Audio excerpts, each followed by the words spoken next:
And welcome back to the Book and Life podcast. Today we're going to have a brand new book guest on. Whether they're an author, an editor, a producer, you'll never quite know, so you're in for one hell of a ride. But today I just have to do the adverts, and then I'll get us straight into that most important conversation. And as we do every week, I'm going to read The Shadow, which is part of the Time Guardian series, and this is book 4 from Marianne Curley. The battle is over, the war is won. The prophecy complete, but life can't just pick up where it left off for Ethan. Struggling to cope with tragic loss, at odds with friends in the guard, he finds himself adrift, jumping in shadows and sensing someone who can't possibly be there.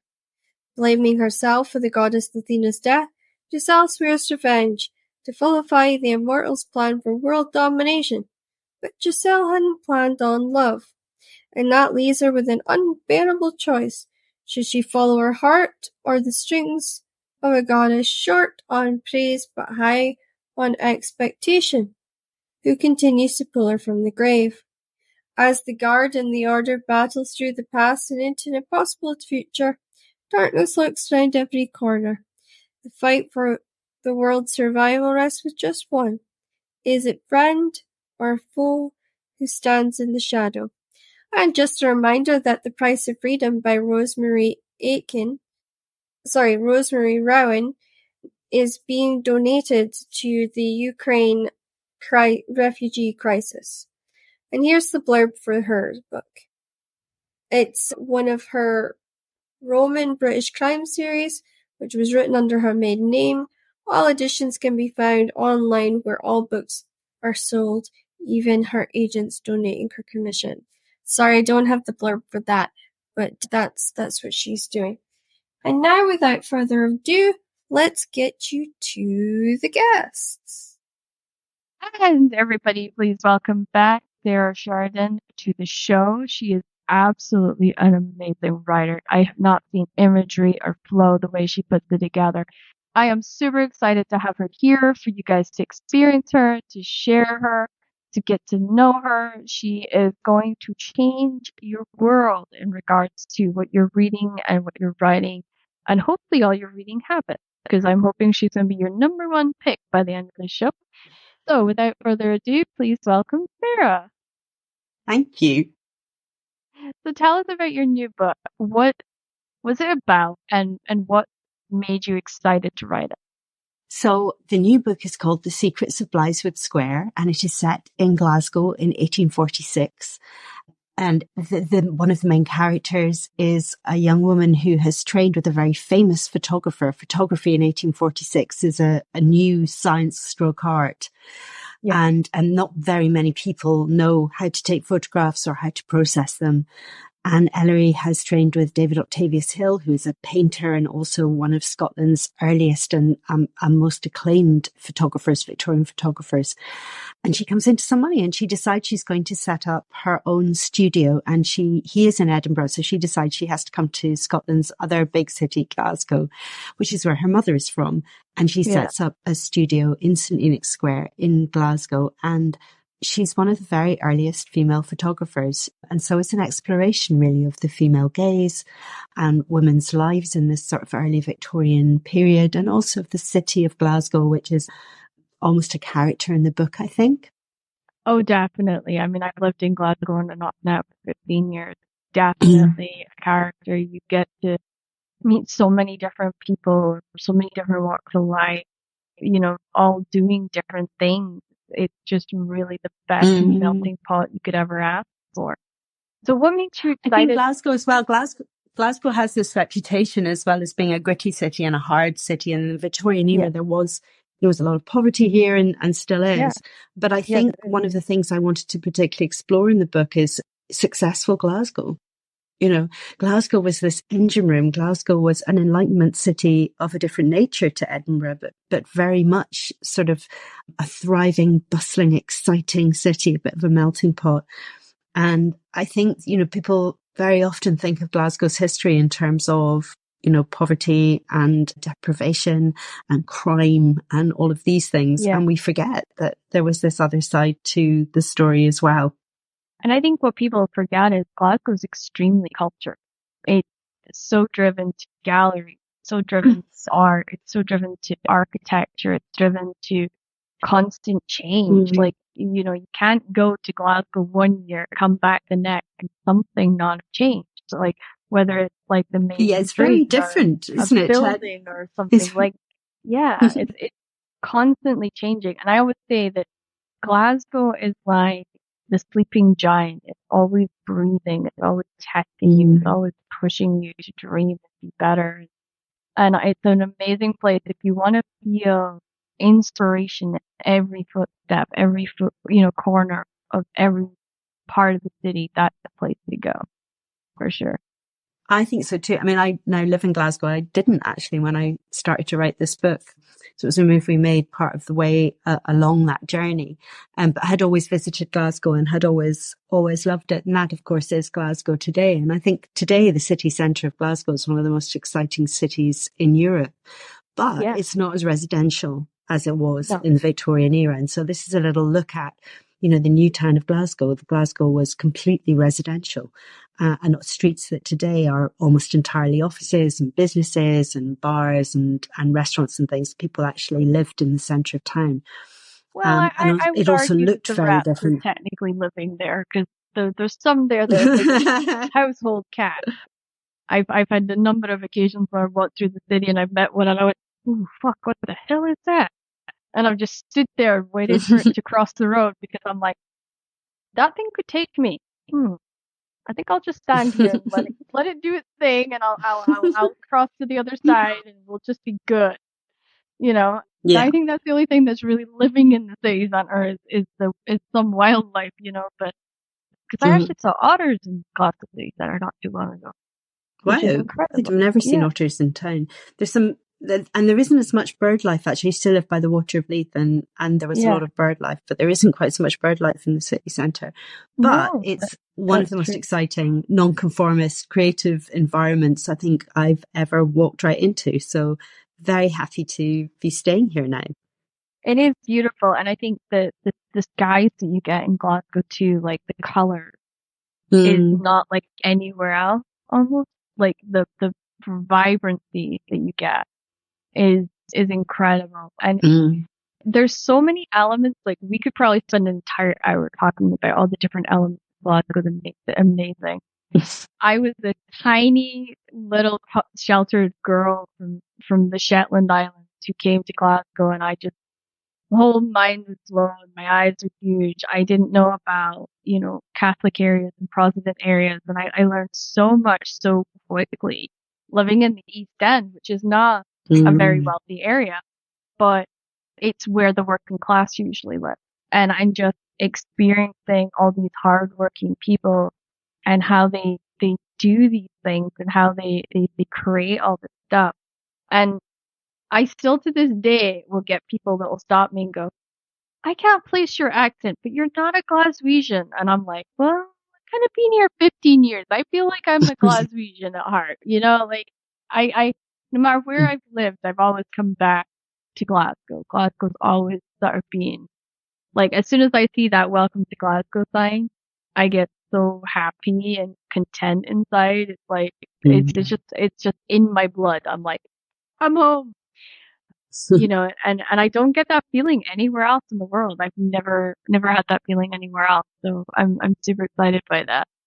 So tell us, what sparked the idea of this novel? What was your aha moment? I have to write this moment. I think I wander around with history in my head a lot, and I had been looking into Glasgow. The pictures of David Octavius Hill and his photography studio were kind of interesting to me. There have been a couple of major exhibitions featuring those, some of his painting and some also of his photographs. So I just felt there was a real story there. I just felt that Glasgow hadn't had a book that is set in this period that isn't miserable. No. It's actually the book I wanted to write was joyful and fun, and it was going to be a romp, and there was going to be an ensemble cast of characters.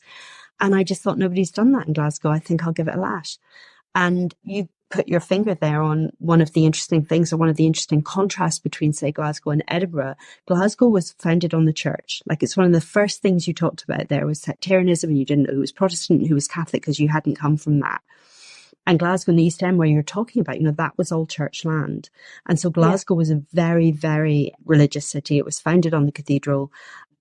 That fascinated me as well, because those were the people that were in charge. And it was a huge influence on the way that people lived in Glasgow, including lots of working class women and women who would be locked up, say, in the Lock Hospital, because the Glasgow City Council had the right to put women in the Lock Hospital if they were considered immoral. And so there was just something very interesting about that environment for me. And I thought, I'm going to try and write a story around that. And what are the things that would allow me to discuss all of that stuff? And so Ellery, when she sets up her studio, takes photographs that people aren't really expecting. She takes a photograph of a kind of working class totem tree that people have a kind of folk belief in, for example, and nobody's valued that, because that hasn't been valued. And she befriends an heiress in the city. Glasgow's famous for its Victorian heiresses. It was a city where women inherited money. In Scots law, this was something that was possible, much more possible than perhaps other places in Europe. And so this girl has been brought up in the Free Kirk and is recently in charge of this, what seems to be quite a large fortune, and discovers that her father has a secret collection of erotic art that she feels she has to dispose of. And she's out for debt. She doesn't know what to do. And so Ellery is her friend in this. Ellery can hook her up and help her sort of deal with her terrible problem. And I chose 1846 in particular because Frederick Douglass, who was still actually an escaped slave in 1846 and got his manumission papers. So this black activist came over to Scotland and toured the country and was really well received, but started a campaign against the Free Kirk. And the Free Kirk had just been set up and they had accepted money from plantation owners. And so Douglass started a Give Back the Money campaign. And people were amazed to hear him speak. He was a fantastic public speaker. And he went all over the country and gave public meetings about this money. And the campaign was really quite kind of vitriolic almost. The Free Kirk fought back. And we think of the Victorians being kind of terribly sedate and all the rest of it. But there was, real bad blood between the Frederick Douglass Bring Back the Money campaign, which was lots of different people got behind that, particularly the Quakers in Scotland, and the Free Kirk, the ministers and the congregations of the Free Kirk, who said, well, no, we're going to keep the money. And so that was really exciting to me as well, because we quite often are told the stories from our history that, there was no division and nobody said no and everybody got on and, everybody agreed. And of course, that's completely untrue. When does everybody agree about anything? And so the idea of Frederick Douglass being here and this campaign sort of impinging on the story of the novel was really appealing to me. That's amazing. And I think we need more kind of Glaswegian stories. It isn't really about struggle and it isn't really about that darker element of Glasgow, because there's so much more to be offered. And I was lucky when I was in the Glasgow Royal Infirmary, an auxiliary who was retiring came in with all these books, historical books based in Glasgow, and had been written by a Glaswegian author. She reminds me a lot of Catherine Cookson. It was like a Glaswegian Catherine Cookson. I adore these books to death. Like, I will never part with them. I think they're absolutely amazing.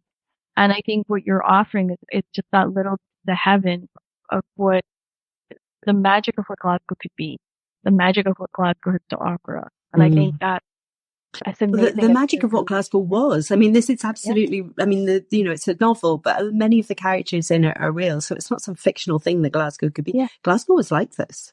Glasgow was wealthy and successful and very integrated communities. And I think there's a sort of sense of people sort of do Glasgow's history down, because particularly later in the Victorian period, there was this sort of terrible amounts of poverty, and it went awry somewhere. I'm not going to say it didn't, but this middle class, kind of upper class side of Glasgow was pretty extraordinary. So I think we need to I think most people would think of how Glasgow went wrong is when there was just present day, and I can't comment on that really. No, it's a conversation between two friends. It's not This isn't really Okay. kind of a structured interview. And I think that's what a lot of people enjoy about the Book and Life podcast, because we just talk about things. Like, we'll talk about, how people came up with the ideas, what the book means to them, what the passion of it is, and also about their life, like what drew them to writing, what drew them into this world, because everybody's got a different journey, and it's about sharing the journey. Okay. So how is your journey to this point? I always feel like I'm a bit disappointing, really, in that regard, because I started writing. I had a job at the university in Edinburgh, and I had a very young child, and my marriage ended. My husband left country, actually. He went back to Ireland. He's an Irish guy. And I was just very overwhelmed, I think. I just couldn't really cope with looking after my daughter and looking after a flat and looking at, 9-to-5 job and all those things. And it was the very early 90s. And I had a little bit of money saved up, and I thought, well, I think I need some time off. And I didn't feel, to be honest, I didn't feel I could take time off for me. I didn't say I could say I need some time out, but I could say, I think I'm going to write a book. Yeah. So and it wasn't something that had ever been a huge ambition of mine. I'd always enjoyed reading, and I'd done English lit at college, and I decided that I was gonna write a book. And so I quit my job, which is terrible advice. Nobody should ever do this, to be honest. No, sometimes I they're must asked admit, I've been there. Yep. Yeah. So people go to book festival and say, how do I become a writer? And I'm like, don't quit your job. It's probably a very bad idea. But anyway, I quit my job, and I used this money to give myself some time, really. And I started to write, and I wrote very quickly a novel, which was a contemporary novel to the time. Yeah. It feels almost historical now, the early 1990s, doesn't it? It does a little bit, yeah. I sent it off to a number of publishers. Like, I just looked up Writers and Artists Yearbook, and I printed out a load of copies, and I sent them away. And before I knew it, I had an offer. Oh, hang on. The Wi-Fi network does not appear to be connected to the internet. Keep trying Wi-Fi. You're with me still, so don't worry about it. That's good. Yes. So I just started to write, and I wrote a 70,000 word novel. I knew a novel was technically 70,000 words because I'd done an English lit degree. And I got lots of names out of the Writers and Artists Yearbook. At that point, there were probably more publishers in the UK than there actually are now. And I printed up loads of copies. I wheeled all the copies down to the post office in my daughter's pram. She was still very small, and posted them off. And 3 weeks later, I got my first offer, which is a horrible first story for people, because quite often people spend years wanting to be a writer. And it really wasn't on my list. It was just, I was going to do this thing while I was kind of giving myself some free headspace. And then I got an agent, and latterly got signed up at Random House. And I started out writing contemporary commercial fiction in the 90s, which was great. So I really enjoyed that. Kept getting drawn back into the historical. I was just really fascinated with where we come from, really. What's our background as a culture, as a society. Yeah. And so started to write things that were stories that were historical. So I have a 9-book series that's set in the 1950s. It's a crime series, which is very much inspired by Agatha Christie. And then also write these kind of more beefy historical novels in an earlier period, in this 1820s, really up till about, I don't know, 1850 maybe is the top date for that set of books. And they're not really related, other than that they all come out of my head, and they're all set in the same period. So they can be, whatever subject fascinates me really is where I go.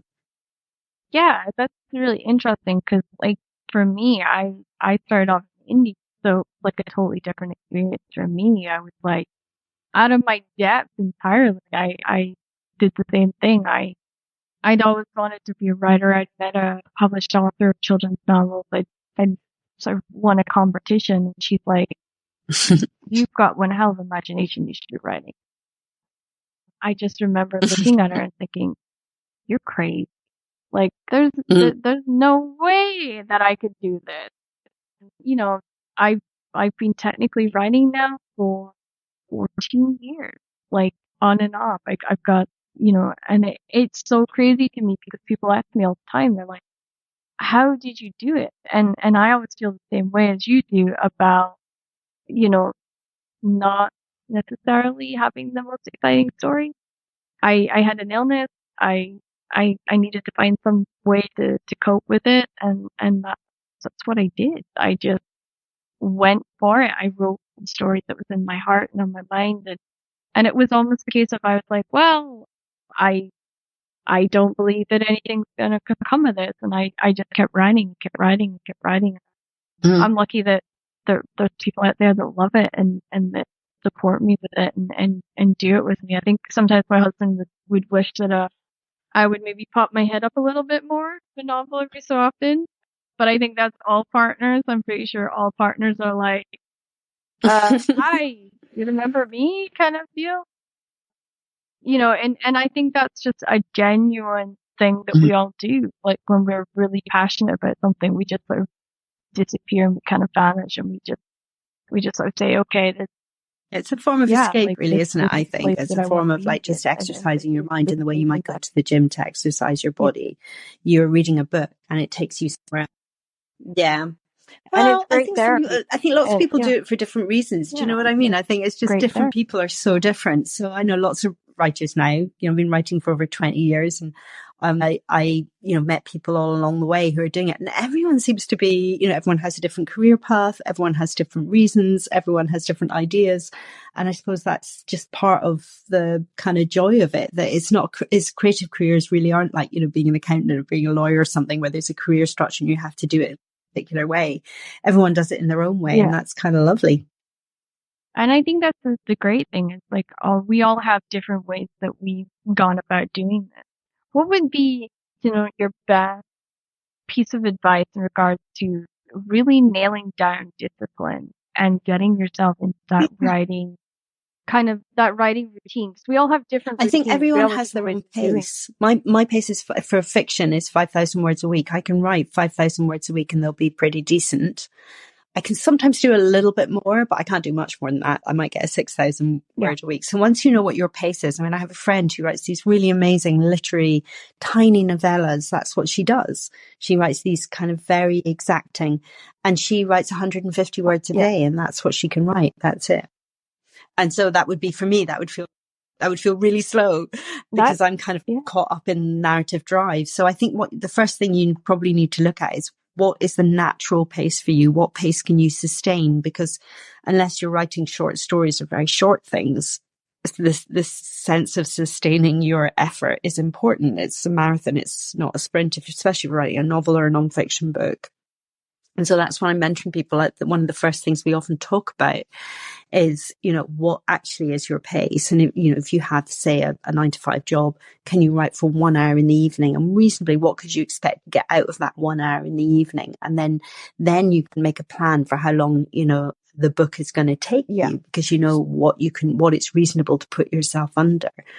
So I from the beginning wrote 1,000 words a day, 5 days a week, and a novel is 70,000 words minimum. So after 14 weeks, you're beginning to get to the point where you've a novel, although the historical ones tend to be a bit longer than 70. I think The Secrets of Blithewood Square is about 110,000 words, something like that. So, it took me a little bit longer. And then once you've got your first draft, you can go in and edit. And they're all different. But, people say, how do you edit? And it's like every book, again, is completely different, It's different, because some books so some of them come out of your imagination fully formed, don't they? They're just like perfect little babies. Yeah. And some of them you have to work at because they're not, all so I think people find it frustrating. All the time. Yeah. I think people find it really frustrating sometimes because they will say, well, how do you do it? And then they want to do it that one way and they want to be able to do it over and over and over. And I mean, what in life works like that? That is a creative thing, really nothing. Writing is always, if you can keep your heartbeat going, in the sense that if you just, do an X amount of words a day, then you're going to be getting somewhere. And then every time it's just slightly different for the editing process, or very different. Sometimes it can be something that takes 2 weeks. It could be something that takes 6 months. Actually, you just don't know when you're finished. You have to look at it and say, a little bit of surgery required. Yeah, exactly. And I think that's exactly what it was like for me. Some of my series is they just fly out and the editor's like, no, don't rewrite anything, don't add anything. It's perfect the way it is. Stop it. Leave it alone. And then there's the ones where they'll be like, you have waffled here and there. Can you go back and maybe like streamline it a little bit? Because you're a waffle. I do waffle. I don't know if you have those Totally. moments where you just I waffle think off that's into being a a different novelist, direction. isn't it? Your natural And I landscape have is that to larger pull back. landscape, so you're liable to Yeah. sort of have quite a lot to say. Yeah, and I think that for me, I had to kind of learn the balancing act of that, where I tend to info dump a lot too, and so sometimes they have to go in and remind me, don't info dump. And info dumping, for those of you that maybe aren't used to the short term, is essentially when you put in a lot of history or backstory in through your character's thinking. And you tend to do it over 2-3 pages, or, 2-3 pages here, 2-3 pages there, but you're still doing a lot of info dumping. So what I've started doing is sharing it through diary entries, or doing it as flashbacks or memories, or even just starting further back and then working to the present day. And I think that's a trick I think everyone should look out for, because it's really easy to do that. Or do you find that as well, that you kind of maybe struggle to put the backstory I mean, I think in the way to know it's your supposed characters, you need to know where they come from. So there's a little bit of that required, isn't there? I have a particular for, the Secrets of Blithewood Square in the book previous to it, The Fair Botanist, they have a really wide character range, lots and lots of characters in them, and quite an ensemble cast. And so you can't go all that deeply into everybody's backstory, because there's just a lot of people stuff happening. Everyone's got their stuff happening. You've only got so much space. So, I had to be very careful about what I wanted, what I felt a reader would want to know. For me, a really good historical novel is quite often just sort of controlled gossip. It's just, what do you want to know next? What is the thing here that's going to make you the most satisfied with this story? And it doesn't matter if I know that, there was an election that year, or, you might know lots of things that were happening in history that year. That doesn't matter. What matters is somebody going to buy that dress? And why do they want to buy that dress? And where are they going to wear the dress? It's like the things in your day. Yeah, exactly. And Well, how what does did it they have for impact your breakfast, and how did they character? feel like that? And what made them change their mind about something that's important for them to change their mind about?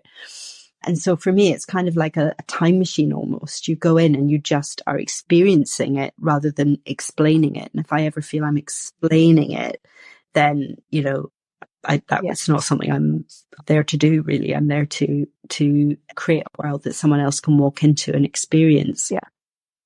So what are you excited about sharing with the readers moving forward? What's your most exciting Well, of course, project? Secrets of Blithewood Square is out next week, so that's really good. And I'm excited for people in Glasgow to experience Glasgow in a different way, and to see these characters that, when you're writing a book like that, it engages your imagination a lot. And so I've created these characters, and I'm dying to see how people react to them, and, if they think they're fun, and if they have questions about them, and all that sort of thing. And that's something that's happened with me before. The book before Secrets of Blithewood Square was called The Fair Botanist. And it's like 2.5 years ago, actually.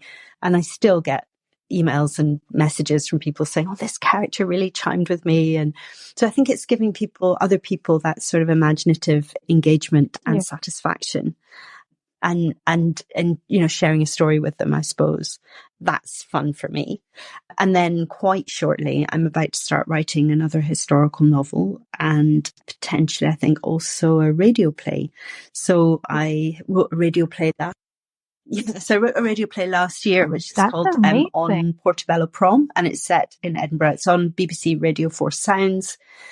Yeah. And if you go to any of my social media, you'll find a link to it on my link tree in there. And it's a 5-part drama set in 60s Edinburgh. And the BBC came back last week and said, we'd really like something else. And I don't know whether I'm going to write something set in 1960 or whether I'll do something different. I've got a few ideas. So I'm going in to talk to them about that next week and maybe get that done. And then after that, I'll be starting another historical novel, which I think will be set in 1830 Scotland, and is about a lost diadem. So like a tiara, a crown that has been lost and has been kept in this family and is sort of out of the public eye. And then I can't say what happens, but something happens, and people discover that this crown has been kept. This crown has a lot of historic significance for people. So, Well, I will have to say this because I'm doing creative Alright. writing as a college course right now. And one of the things that I've just learned about is writing for radio. And the fact that you've been able to do that, and it's a 5 episode thing, and I know what goes into it. I have to say I'm completely blown away by that because that is not easy.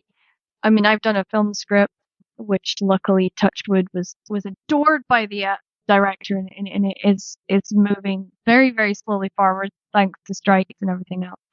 But it to change mediums for novelists is so hard, and I always like to take time out and say, Oh, thank really you. honestly, that is absolutely amazing that you did that, and that I think that's an Oh, thank incredible you. sign that you're a very gifted writer, because I know from going from that medium myself, you want to sit there and pull your hair out, and you do scream at the computer, and you do go, this is so much harder than it should be.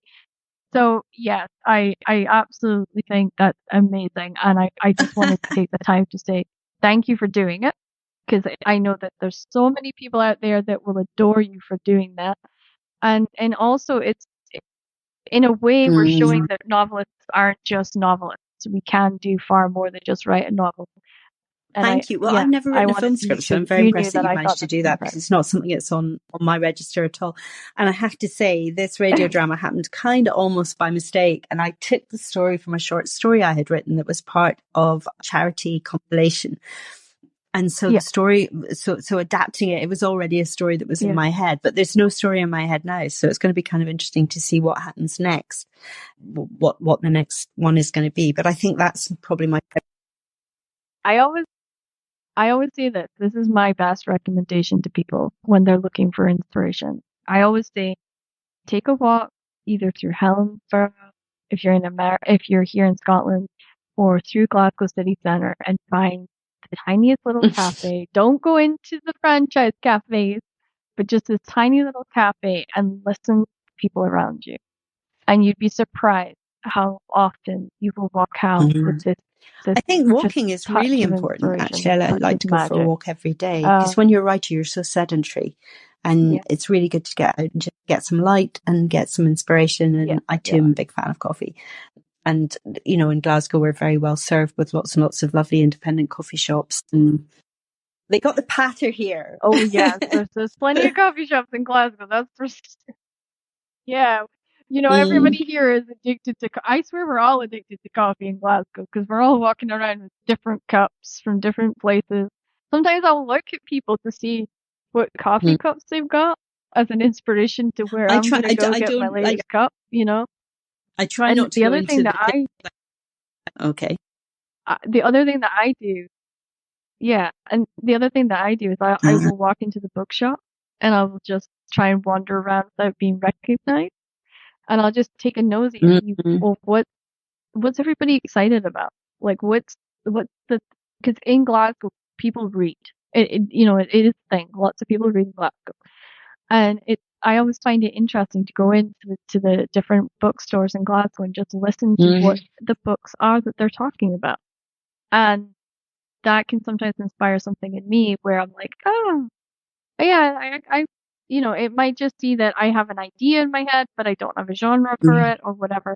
It can just sort of be the guidance. And I think where you are as a writer can sometimes impact you and sort of drive you to where sometimes you need to go. It's quite interesting, isn't it? Because anything we write, like whatever book I write this year, and I will write a book this year, it's not going to be out till like 2020, 2024, 25, maybe 26 in hardback.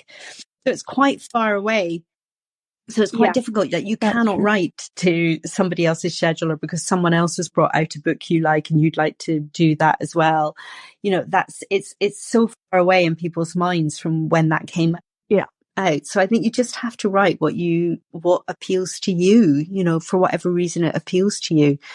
And the stories that divert you, hopefully, are going to divert other people. And I find that like the writing experience for me is very like the reading experience, but kind of more intense. So, you know, that thing where people you have to keep going and you want to know what happens and you're really excited about it. And people might be reading a book over, you know, a couple of days or a week. that you're in that state for months when you're writing that book, because I don't plan. I never really plan. And so I don't know. Yeah. I mean, Whereas people's I'm the brains opposite. just I'm work a in different planner. ways, don't they? Yeah. But for me, it's quite exciting. I can't plan. And one point, an editor said to me, Yeah. can you write a synopsis? And I wrote the synopsis, and honestly, it killed the book. I never ended up writing that book because I wouldn't have been interested. And, you know, I knew what was going to happen. Yeah. So I struggle with that too. Yeah. And I struggle, I'm the same as you. I struggle with that. I have to like oh, have wow. Okay. the chapters broke down, and then I have to walk I away. could not do it. Yeah. And I have to walk away from it. I have to put that to one side for like 6 months so that I completely forget what it is. And then what I do is I go back, and as I write each chapter, it's like I get to really experience it, and then it flows really good for me. That's the only way I can do it, because when I agreed, I with Tyham Hill Press, which is a very small publishing company in England, and they said, we want you to release a book to 2 books a month for the next 3 years, which is a lot. It's a lot to take on. Thank God I have a stack that's like this big, like just massive. And I was explaining to her, I'm like, I plan every book and then I walk away for a bit and then I come back and I write it. And then I go away and I put it away somewhere and then I check it, you know, with the editors or whatever. And she goes, that's fine. That's absolutely fine. But for me, I have to do that process because I have to almost live, breathe, and exist entirely within that world. It sounds like you do the same as I do. And there's nothing worse, especially when I'm on, like, if I get to go on tour, which is so rare that I do book tours now. But when I get to go on a book tour, it's even harder for me because I have to reread that book as I'm on tour so that I remember what I'm talking about when I'm talking to people. Because by this point, Crystal's written 3 other novels, has no clue where she's at in the first one she wrote. And it's like, the fans usually know it better than I do. And what I do is I read the entire book to Ian, who's my husband and drives me everywhere. And I look at him and I go, and he'll just give me little words to remind me of certain things. Otherwise, I couldn't tell you what happened in that book because it's like my brain has this way of going, that story's told, it's deleted, let's go to the next one. And it's almost like it's like because it has to. There's not enough space in my brain for all of them. So it's kind of like a computer. It's like, oh, that's done. Okay, next one. Oh, that's done. And it's the only way I can do it. And my editor just thinks it's amazing because when I'm reading it back, I've completely forgotten the entire novel. So she'll be asking me questions and I'll be like, hold on, let me Google searching through the novel. You know, it's the only way that I can do it. And people find that fascinating, but the characters never leave me. I've seen me in conversations with my best friend over coffee or my husband over coffee, and then I'll start going, damn, that's the answer to that question. And I'll take out my notepad and I'll start writing down things because, you know, one of the characters sitting on my shoulder suddenly telling me something that's really important. And my husband and my best friend had to get used to me doing this. And they would just be like, Crystal's writing a book. Yeah. We'll just wait 20 minutes. She'll be back. She'll be back. And I can go right back to the conversation I was having with them like I hadn't missed a beat. But I have to take that 10 minutes to go write down whatever it is the stupid characters whispering in my ear. Do you have a character, though, that you just, no matter what you write them, they don't leave you alone? I did for a while, though. I wrote this set of books called the Mirabelle Bevan Mysteries, and so there's 9 of them, and they run from 1951 to 1959. And Mirabelle is in these books, but she also has a sidekick called Vesta, and there are various other people she has a squeeze called Sergeant McGregor. He starts out being Sergeant McGregor, and he ends up getting promoted. And so, they were with me for a long time, and I would be charity shopping, you know, vintage shopping, and I would see a 1950s handbag, and I think, oh, Mirabelle would really like that handbag, or I would, you know, I'd see around the place, Mirabelle would really like it if we had this. So she was with me for a while, but that I stopped writing that series maybe 3 or 4 years ago now, and it's not that she's not there. If someone said, do you think Mirabelle would like this banana? I would be able to tell them what I think Mirabelle would think of the banana. She's still like somebody that I know quite well, but she's not all the time. But there was a point in the middle of writing that series. It's quite intense because if you think about it, like you're writing a novel at, 70, 80, 90,000 words, whatever it is. But then if you're writing a series that's like, it's a huge number. Like it's almost 1 million words by the time you've written a 10-book series, 9-book series. So you spent a lot of time with those people and you kind of do know them inside out. But that was the design, the design of the series was that it would just be for 1 book a year for the 50s and would be about Mirabelle cheering up, as Britain cheered up really, because post-war Britain was miserable. And then by the 60s, everyone was quite cheap. So I was kind of interested in that sort of social history journey as well. And I think for me, I love my characters, but they are also always within that sort of historical context around, yes, they're interesting, but they're interesting because they fit into some kind of pattern important to me or interesting to me that's really going on in sort of real history.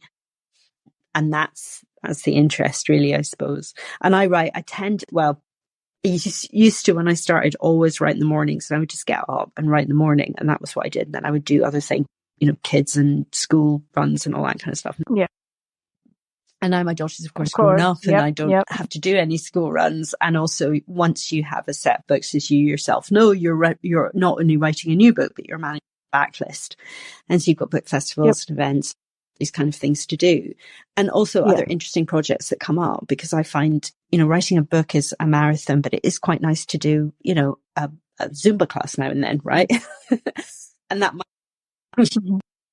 be something, a short story or a radio drama or something like that, and just sort of stretch your brain in a different direction so that you're not constantly pounding the pavement on your marathon of a novel. And so, that's very much how I write. Sort of keeping my brain fresh is a task, I suppose. It's part of that writing life of like, how do you rest your brain in between? How do you, manage that? Because you can get very tired. You can get very tired. It's funny that you were saying about, when you think of the series stuff. I'm 6 books that's in a lot of books, to probably Crystal. a planned 32-book series. I know. And I'm like, I mean, we never planned for it to be 32. We'd always planned for it to be a short series. But the way we built it with like spider webs, so every character gets to have their own say and gets to tell their own story. And they're all in the same world, so they're all interacting, and we're always building this world out and out. And when me and my co-writer Joey Legend sat down and we seriously looked at how many different ideas and different books we were going to write, it came out 32. I was 6 books in, and I still to this, like, I get bothered by them all the time. And I have other series I write, and I have to go away and I have to work on other books.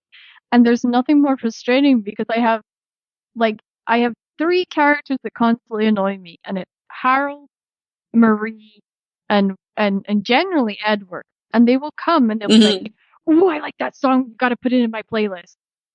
Or, "Oh my God, did you see those shoes? You totally have to wear those shoes when you write my stuff." And it's so annoying. But what I think for me, like, when I come to the end of my series, is letting go of the characters is the hardest part for me, because it's like almost like a grieving process. I have to let them completely go, and I have to move on from that. And it's so hard. You're much softer than me. I'm all like, get out of my way. I have something new to do. Because I'm like, okay, we have to say goodbye now. And I promise maybe I'll come back and do Christmas special or something, but I'm sorry, I gotta move on. Yeah, and I kind of have that softy approach, and my husband's like, it's the end of the series. End it. He's more the dictator of, don't you dare go writing things for that character again. But he's also the only person that's read everything I've written. So, oh no, it's not, because he's my biggest critic. I wrote this fantasy series, and he's like, it was sort of 400 pages, and he went, "You could have deleted the first 100. It only got interesting on page 200." And I was like, "Are you kidding me?" So, he's always my best critic, but I think you kind of need that. You need that brutal honesty from somebody out with the publishing industry, because I think a lot of the time when you're working with editors, they don't really want to be that harsh with you. And sometimes when I give him something, he'll be like, "Why didn't you do this? Why didn't they do that? Why?" And he's an East End Glasgow boy, so it's very brutal, very rough and tough with the way he talks, but it makes sense, you know. And he's really driven me to do more than just Wow. romance. Like this year, I will be doing my first crime Wow. novel. I'm doing my first thriller. A lot to take on here, Crystal. I've This is done a a lot in one screenplay. year. He's such Like, a really, it's driving a lot force. in 1 year. Yeah, and then this is me. Like I don't stop. I very rarely sleep because I don't sleep very well. And he laughs at me. He's like, I've never met anybody else that just pushes as hard as you do. And I go, because when it all finishes, when you give your kids your legacy at the end, you want to know that you've done absolutely everything and that they can 100% know this is what they've left me. Like I've got 800 books. I swear to God, my kids will hate me one day. They will look at Mum's collection of novels and they'll be like, how the do we get rid of these? I swear that there's going to be some sort of library is going to get set up, and all these books are going to be in there, and they're going to be like, thanks, Mom. So do you not That's read digital? that's You the don't read thing that's digital at around our all? necks forever. I read a lot of digital. Ah, No, I can't. I'm dyslexic. I read a lot I'm of digital. dyslexic, so I can't. Which drives my editor nuts. Yeah. It drives my editor nuts because it takes me longer to edit than anybody else because I have to go so slow. And I also have to have the computer read it to me in order for me to catch any little things as well. But that never stopped me because when I look at Catherine Cookson, she was dyslexic. She had severe depression issues. And look at the library she gave us. Look at the pieces of work she gave us. And there's so many writers out there who maybe don't talk about their learning difficulties, but they create these vast and large pieces of work. And if that's the one thing I can leave everybody today, knowing that, no matter what the uphill struggle is, as long as you're happy and you're content and you're doing what you love, that's all that matters. And be happy in yourself and be proud of yourself and know that you're doing something amazing. Well, I don't know if my daughter will. Thank you. My daughter is dyslexic, and so I don't think has read any of my books at all. And I don't think it's not interested. She's around, and she will help me with book launch, or she'll come and she's really supportive in that regard. But she's not like, oh, Mum, I don't know what you did on page 220. That's just not her. She's visually creative. She is not it's not words for her. And so, yeah, I don't even think of it as a legacy. I wouldn't even begin to think of it like that. I just think of it as something that I love getting up in the morning to do. And this is how I want to spend at least part of my day. And I feel incredibly lucky that I get to do that, basically. And that I can do that no matter what. Yeah. Do you know what I mean? I could do this is something I have control of, if you like. Well, I will definitely be giving you and your daughter a call when the film comes to Glasgow and be like, hey, do you want to come watch it with me? Because I can't watch my own stuff back. So it might be the only place that I'll go and actually watch the movie back. It's the same with podcasting. Yeah, and it's the same with the podcast. I mean, I go in and I edit them, but I never actually listen to them when they launch because I'm like, it's such a weird thing for me. Like as soon as it's launched, as soon as something's happened, I kind of just put it away and think, okay, well, I need to go on to the next thing. What is the next thing I need to do? And I've been really lucky that way. But you survived the Book and Life podcast. It's gone fairly well. I'm hoping you're going to come back when your new book's out and you've got your new radio stuff coming up so we can promote the hell out of it for you. It's been really amazing having you on. I hope you've enjoyed your time with us. Yeah, so everybody check out Sarah's new work. It's out next week. And yeah, I mean, as I always say, find a book, find life, find happiness, and be who you are. Until next time, I shall see you all again.